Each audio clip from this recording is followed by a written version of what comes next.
함께 나누겠습니다. 말씀을 나눌 때 깨닫는 지혜와 성령의 충만한 은혜가 우리에게 임하기를 주님의 이름으로 축복합니다. 오늘 우리가 읽은 말씀은 우리가 잘 알고 있는 가나 혼인잔치 사건입니다. 본문에 들어가기 전 먼저 짚고 넘어가야 할 부분이 있는데요. 바로 표적이라는 단어입니다.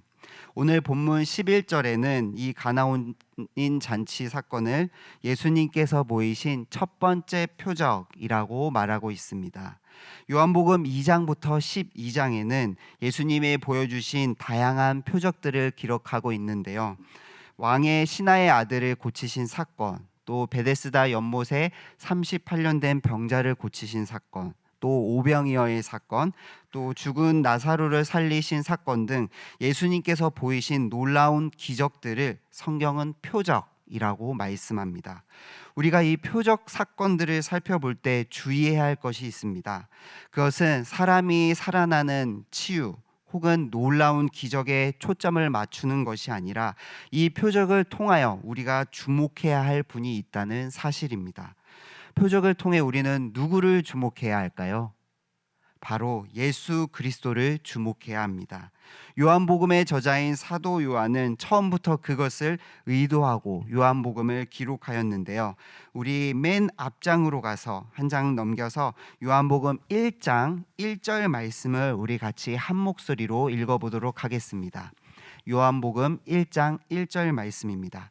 시작. 태초에 말씀이 계시니라. 이 말씀이 하나님과 함께 계셨으니 이 말씀은 곧 하나님이시니라. 아멘. 아멘. 또 우리 1장 17절 말씀을 같이 읽어보도록 하겠습니다.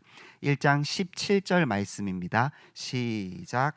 율법은 모세로 말미암아 주어진 것이요 은혜와 진리는 예수 그리스도로 말미암아 온 것이니라. 아멘. 죄송합니다. 18절 말씀입니다. 제가 읽겠습니다. 본래 하나님을 본 사람이 없으되 아버지 품속에 있는 독생하신 하나님이 나타내셨느니라. 아멘. 마태복음이나 마가, 누가복음에서는 예수님의 탄생이나 족보, 광야 시험을 앞에 기록하여 예수님이 이 땅 가운데 참 사람으로, 참 인간으로 오셨음을 이야기합니다. 그런데 오늘 요한복음에서는 다른 복음서와 달리 처음부터 예수님을 태초부터 계신 말씀, 하나님으로 소개합니다. 태초부터 계셨고 독생하신 하나님으로서 이 땅 가운데 오신 참 하나님을 선포하고 있습니다. 예수님이 참 하나님, 참 구원자임을 1장에서 선포한 뒤에 2장부터 구원자이시다는 그 증거로서 표적들을 하나하나 서술하고 있는 것입니다. 이것은 요한복음 마지막 부분에서도 더 분명하게 알 수 있습니다. 요한복음 20장 30절에서 31절 말씀입니다. 제가 읽도록 하겠습니다. 예수께서 제자들 앞에서 이 책에 기록되지 아니한 다른 표적도 많이 행하셨으나 오직 이것을 기록함은 너희로 예수께서 하나님의 아들 그리스도이심을 믿게 하려 함이요 또 너희로 믿고 그 이름을 힘입어 생명을 얻게 하려 함이니라. 아멘. 요한복음 20장은 예수님께서 십자가에 못 박혀 죽으시고 부활하신 사건을 기록하고 있습니다. 그리고 이어서 30절에 예수님께서 적힌 것보다 많은 표적들을 보이셨지만 이 사건을 기록했다라고 말씀합니다. 이것은 예수님의 십자가 사건이 표적들 중에서 가장 최고의 표적임을 말하고 있고 이 표적을 통해 예수님이 하나님의 아들이심을 드러내고 있다라고 말씀하는 것입니다. 그리고 이 표적을 기록한 이유는 바로 예수 그리스도를 믿게 하기 위함이다라고 말합니다. 오늘 말씀에서도 예수님의 표적을 본 제자들은 예수님을 믿었다라고 말씀합니다. 이처럼 표적은 사람들에게 예수님이 누구이신가를 보여주고 믿게 하는 나침판과 같은 역할을 합니다. 표적을 본 사람들은 예수님이 하나님의 아들이심을 보았습니다. 표적을 본 사람들은 예수님이 참된 구원자이심을 깨닫게 되었습니다. 이와 같은 맥락에서 오늘 가나 혼인 잔치에서 물이 포도주로 변하는 사건 또한 단순히 그 기적에 초점을 맞추어야 하는 것이 아니라 예수 그리스도를 믿게 하는 사건이며 예수님이 어떠한 분이신지를 알려주고 있는 사건임을 알 수 있습니다. 그렇다면 가나 혼인 잔치를 통하여 예수님이 어떠한 분이신지를 살펴보도록 하겠습니다. 1절과 2절 말씀에 마리아와 예수님과 제자들은 가나 혼인 잔치에 초청을 받았다라고 말씀합니다. 유대 사회에서 혼인 잔치는 대단히 중요하고 기쁨이 넘치는 행사이자 온 지역의 축제였습니다. 어떤 동네에서 혼인 잔치가 베풀어지면 그 동네 사람들은 비롯해서 가까운 곳에 살고 있던 모든 사람들이 그 잔치에 참여하여 길게는 일주일 동안 축제를 벌였습니다. 예수님의 고향인 나사렛도 이 가나와 멀리 떨어지지 않은 곳에 있었고 그러한 이유로 이 잔치에 초대된 것 같습니다. 이렇게 많은 사람이 모여 온 동네가 축제의 분위기를 즐기는 가운데 큰 문제가 발생합니다. 바로 포도주가 떨어진 것입니다. 잔치에서 포도주는 기쁨과 축제의 상징이었습니다. 그런데 이 축제의 자리에 포도주가 다 떨어졌다는 것은 유대 사회에서 굉장한 결례였고 부끄러운 일이었습니다. 이 상황을 알게 된 마리아는 예수님께 포도주가 없다라고 말합니다. 마리아가 말하자 예수님께서 뭐라고 말씀하십니까? 여자여, 나와 무슨 상관이 있나이까? 라고 말합니다. 어머니에게 여자여라고 부르는 것이 대단히 무례하게 보이는 말 같지만 그 당시 문화에서는 여성에게 공손하게 말을 건네는 방식이었고 예수님께서는 다른 여인들에게도 동일하게 말씀하셨습니다. 또 예수님께서 마지막 십자가에 매달려 목숨을 다하시기 전 여자여 보소서 당신의 아들이니이다 라고 하시는 말씀을 통해서 이 말이 무례한 말이 아님을 알 수 있습니다. 계속해서 예수님께서는 내 때가 이르지 않았다라고 말씀하십니다. 여기서 말하는 예수님의 때는 요한복음 전체 구조에서 보게 되면 예수님을 통해 하나님이 온전히 영광 받으시는 시점을 가리킵니다. 하나님이 영광 받으시는 그 시점은 바로 예수님께서 고난당하시고 십자가에 못 박혀 죽으시고 부활하시는 때입니다. 그 때를 기다리며 예수님께서는 지금 하나님의 시간표를 따라 순종하며 행하며 계신 것을 알 수 있습니다.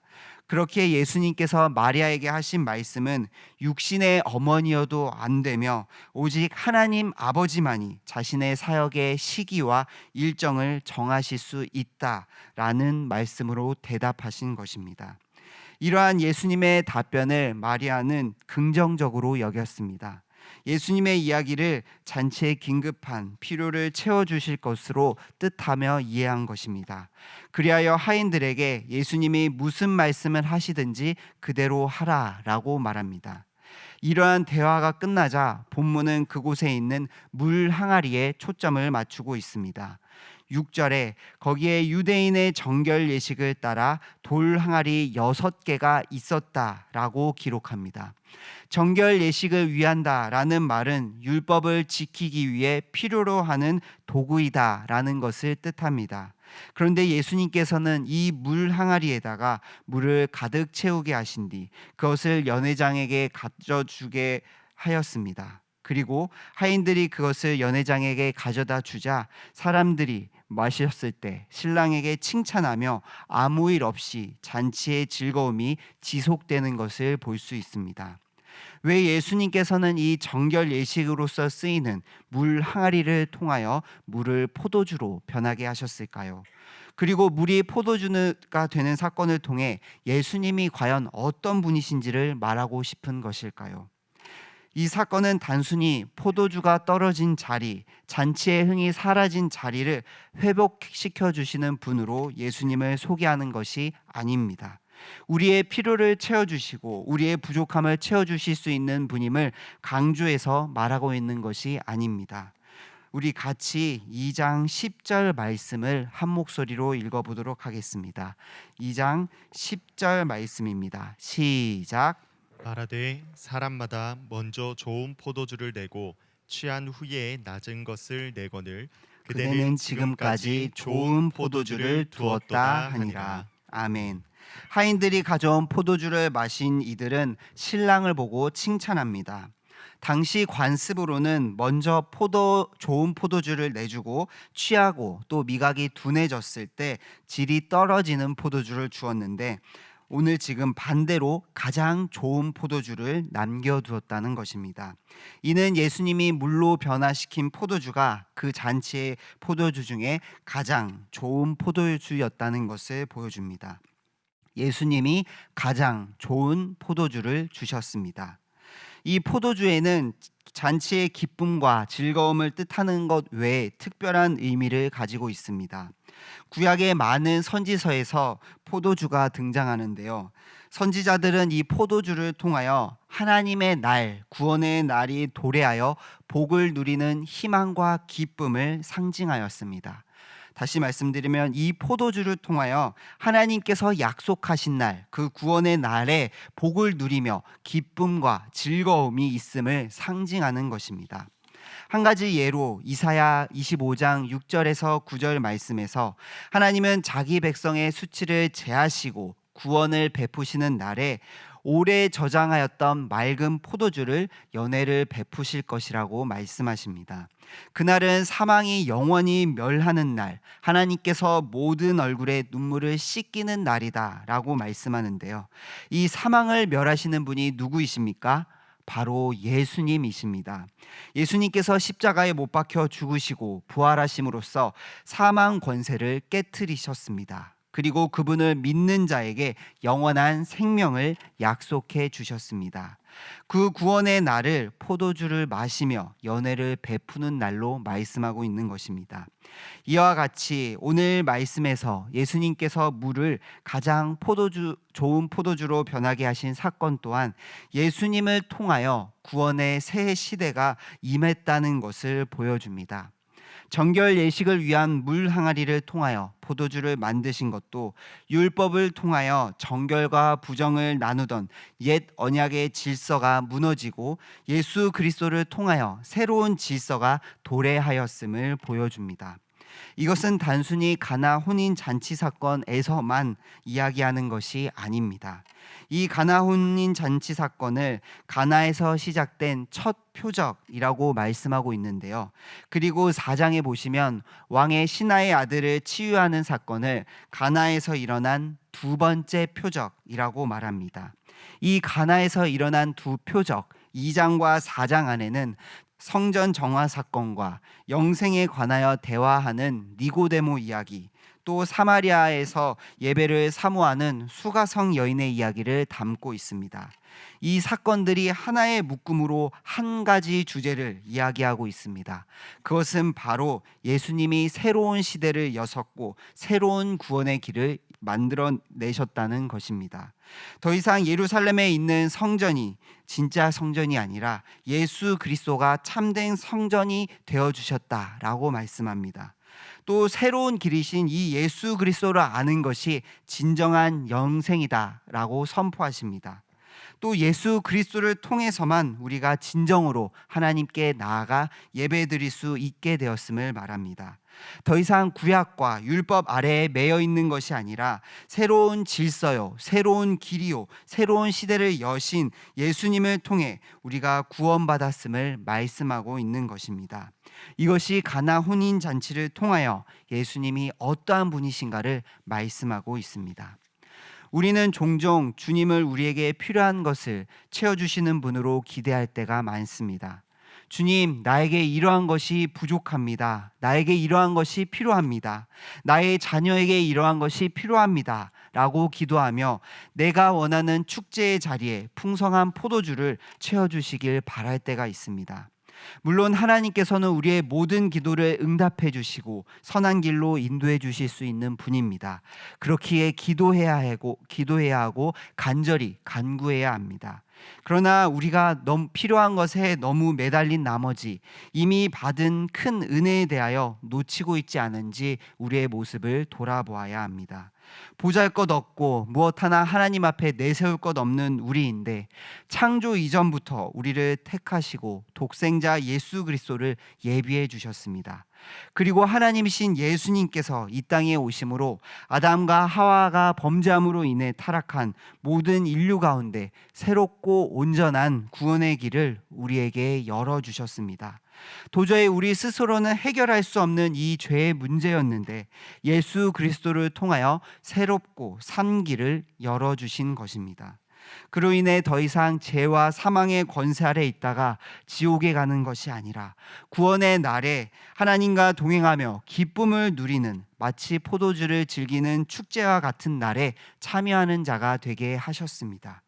우리가 이 땅 가운데 기대하고 소망해야 할 것, 그리고 우리의 자녀들에게 기대하게 하고 소망해야 할 것은 바로 이 예수 그리스도를 통한 구원의 은혜인 줄 믿습니다. 왜냐하면 이것이 하나님께서 우리에게 베풀어 주신 가장 큰 선물이요 가장 큰 은혜이기 때문입니다. 우리는 복음이면 충분하다, 예수 그리스도면 충분하다는 것을 잊어버리고 살 때가 있습니다. 하지만 성경은, 또한 오늘 말씀은 우리에게 우리를 구원하신 예수 그리스도를 가리키고 있습니다. 그분은 태초에부터 계신 하나님이시며 이 땅 가운데 새로운 길, 새로운 구원의 길을 여시고 우리의 구원을 이루신 분이십니다. 뿐만 아니라 우리를 새롭게 변화시켜 주셨습니다. 고린도후서 5장 17절 말씀입니다. 제가 읽도록 하겠습니다. 그런즉 누구든지 그리스도 안에 있으면 새로운 피조물이라, 이전 것은 지나갔으니 보라 새 것이 되었도다. 아멘. 예수 그리스도 안에 있는 우리를 새로운 피조물이라 말씀하십니다. 새로운 피조물이라는 말은 우리가 새롭게 변화된다, 새롭게 태어난다 라는 뜻입니다. 이전에 하나님을 거부하고 죄를 지을 수밖에 없던 우리를 그리스도를 통하여 하나님과 동행하며 은혜를 누릴 수 있는 존재로 변화시켜 주셨습니다. 누구 때문입니까? 바로 우리를 새롭게 하시는 예수님 때문입니다. 새로운 길을 여시고 새롭게 하시는 그 예수님으로 말미암아 우리가 구원을 받고 이 자리에 있는 줄 믿습니다. 말씀을 정리하겠습니다. 이 가나 혼인 잔치 사건은 예수님이 참 하나님, 진정한 구원자로서 우리를 위해 새로운 질서, 새로운 길을 여신 분, 그리고 더 나아가 우리를 새롭게 하신 분임을 보여주신 사건이었습니다. 성도는 이 구원의 새 시대를 여신 예수 그리스도만이 오직 우리 인생의 전부이시며 그분으로 인해 우리의 삶이 새롭게 되었음을 믿어야 합니다. 우리의 삶을 돌아볼 때 여전히 죄 가운데 있고 연약함 가운데 있을 수 있습니다. 그럼에도 불구하고 우리가 신뢰하고 의지해야 할 것은 하나님이신 예수님께서 우리를 위해 이미 주님의 구속 사역을 이루셨고 우리를 새로운 존재로 이미 변화시켰다고 선포하시기 때문입니다. 그 선포를 믿는 우리가 해야 할 것은 더욱 주님께서 우리를 위해 행하신 일들을 신뢰하고 감사하며 구원의 은혜를 날마다 놓치지 않아야 합니다. 우리를 구원하시고 또 새롭게 하신 구원의 은혜를 날마다 기억할 수 있는 대구 동성의 모든 성도님들 되시길 주님의 이름으로 축복합니다. 또한 여름 사역을 준비한 가운데 우리에게 이러한 소망이 있기를 소망합니다. 우리의 다음 세대, 우리의 자녀들이 진정으로 예수님을 인격적으로 만나 새롭게 변화되기를 소망합니다. 우리의 참된 구원자이신 예수 그리스도를 믿음으로 그들의 삶이 모든 은혜에 감사하는 삶이 될 수 있도록 또 그 삶을 전적으로 주님 앞에 내어드릴 수 있는 우리 다음 세대가 되기를 기대하며 기도할 수 있는 대구 동성의 모든 성도님들 되시길 주님의 이름으로 축복합니다. 아멘.